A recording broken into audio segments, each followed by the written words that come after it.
Magandang hapon, narito na nga ang pinakahuli sa lagay na ating panahon ngayong araw ng linggo, January 19, 2025.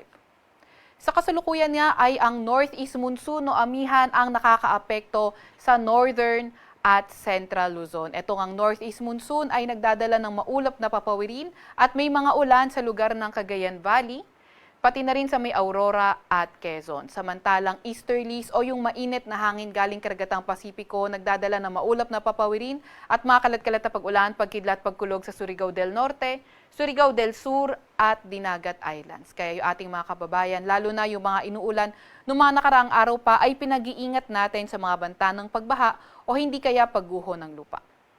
Para naman sa lagay ng panahon sa Metro Manila at nalalabing bahagi ng Luzon, mas magandang panahon yung inaasahan natin at may mga tsansa ng mahihinang pag-ulan at sa nalalabing bahagi ng ating bansa, although fair weather conditions pa rin tayo, may mga tsansa naman ng mga localized thunderstorms. Sa kasalukuyan, wala naman tayong nakikitang low pressure area or bagyo sa loob or malapit sa ating Philippine Area of Responsibility.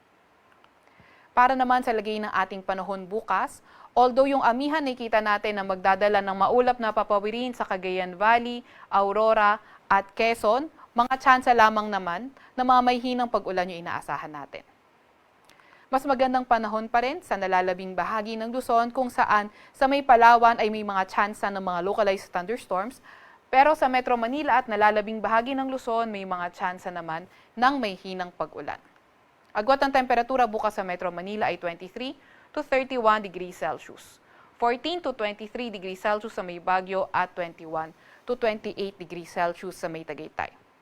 Agwat naman ng temperatura bukas sa Tugigaraw ay 21 to 28 degrees Celsius. Agwat ng temperatura sa Puerto Princesa ay 25 to 32 degrees Celsius, samantalang sa Calayan Islands ay 26 to 32 degrees Celsius. Para naman sa lagay ng panahon bukas sa Visayas, patuloy pa rin ang partly cloudy to cloudy skies condition pero may mga tsansa pa rin na may hinang pag-ulan.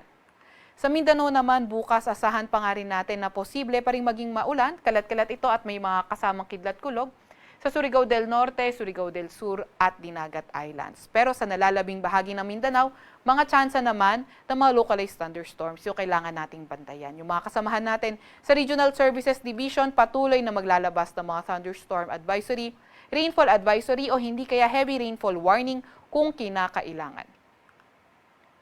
Agwat ng temperatura bukas sa Metro Cebu ay 26 to 32 degrees Celsius. Davao naman ay 25 to 33 degrees Celsius. Wala pa rin naman tayong nakataas na gale warning sa kahit na anong dagat baybayin ng ating bansa pero pinag-iingat pa nga rin natin yung papalaot sa Northern Luzon dahil magiging katamtaman hanggang sa maalon ang karagatan. Para sa 3-day weather outlook na mga pangunahing syudad natin, nakikita natin sa Metro Manila at Baguio, pati na rin sa malaking bahagi ng Luzon na patuloy pa rin yung epekto ng northeast monsoon, kaya fair weather conditions pa rin at may mga tsansa ng may hinang pag-ulan. Subalit sa bandang Legazpi City, kabilang na nga ang Bicol Region at Mimaropa, although fair weather conditions pa rin yung inaasahan natin, may mga tsansa pa rin ng mga localized thunderstorms. Sa Metro Manila, 32 degrees Celsius ang pinakamataas na temperatura.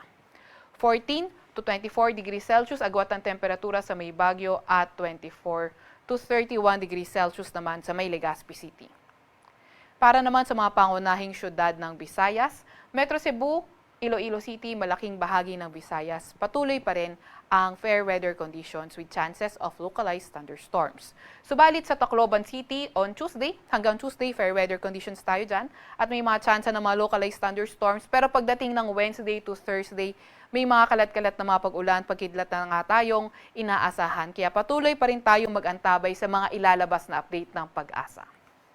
Para naman sa mga pangunahing syudad sa Mindanao, Metro Davao, Cagayan de Oro at Zamboanga City, wala naman tayong nakikitang weather system na magdadala ng pangmalawakan at or pangmatagalang mga pag-ulan sa around Mindanao area kaya patuloy pa rin yung fair weather conditions.